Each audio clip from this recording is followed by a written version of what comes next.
Kasaysayan ng NBA. May mga manlalaro na hindi lang basta atleta, kundi tulay para paglapitin ang dalawang mundo. At isa sa kanila, si Yao Ming. Isang higante mula sa China na naging simbolo ng pag-angat ng Asian basketball. Pero tulad ng maraming kwento sa sports, hindi lang ito tungkol sa tagumpay. Dahil may kasamang sakit, sakripisyo at isang career na maagang natapos. Welcome back sa Break Time Hoops. Ngayon, pag-usapan natin ang rise and fall ni Yao Ming.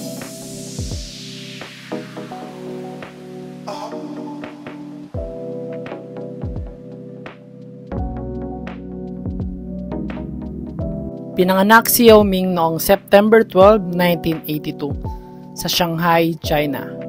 Anak siya ng dalawang basketball players, literal na basketball royalty sa China.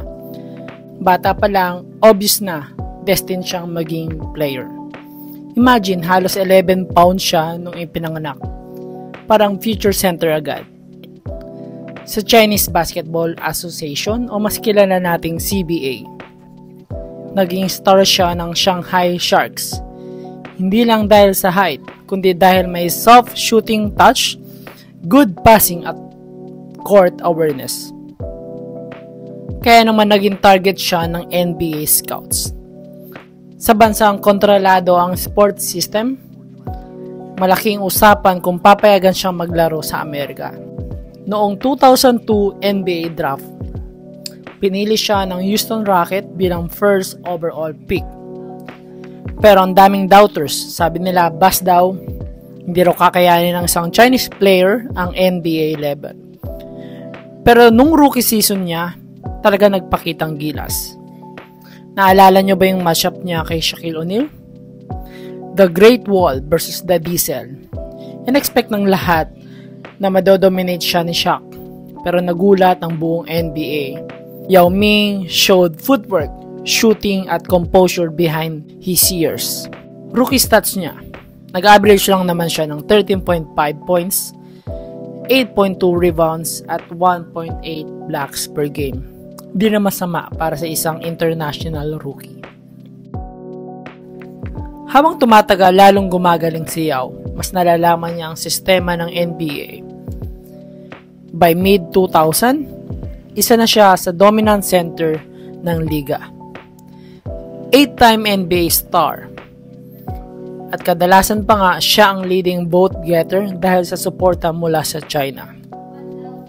Kasama dito ang commercials, endorsements, at syempre yung iconic tandem niya kay Tracy McGrady. Naalala nyo ba yung laban sa Spurs kung saan si T-Mac nag-score ng 13 points in 33 seconds? Kasama doon si Yao, setting screens, keeping the defense. Sa madaling salita, hindi magagawa ni T-Mac yun kung wala si Yao Ming. Siya yung naging defensive anchor during that time. At higit pa doon sa international stage, siya ang nagdala ng China sa Olympics. He wasn't just a player, he was the face of Chinese sports. Pero dito napapasok ang malungkot na bahagi. Ang katawan ni Yao Ming kahit gaano kalaki, hindi kinaya ang demands ng NBA. Paulit-ulit siyang nagkaroon ng foot and ankle injuries. 2005, fracture sa kanyang toe. 2006, broken foot. 2008, stress fracture ulit. At 2009 playoffs laban sa Lakers. Naglaro pa siya kahit may hairline fracture. Pero eventually, sideline ulit. Sa height niyang 7'6 foot, sobrang laki ng pressure sa kanyang mga buto. Kaya halos taon-taon, may injury siyang dala. Sayang kasi bawat balik niya mas gumagaling pa sana. Pero ganun talaga ang buhay. Injuries slowly took away his prime.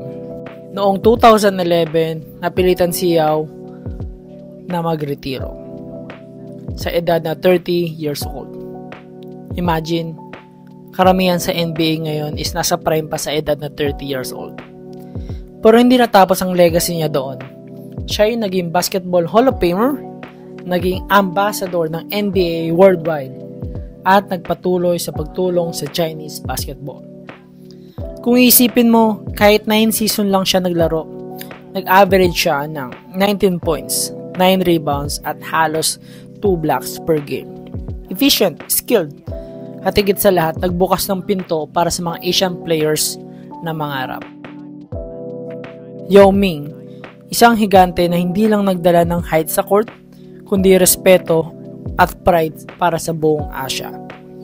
The rise and fall may have been bittersweet, pero hanggang ngayon hindi natin makakalimutan ang impact niya. Kung gusto mo pa ng mas maraming kwento tungkol sa NBA Legends, don't forget to like, share at subscribe dito sa Break Time Hoops.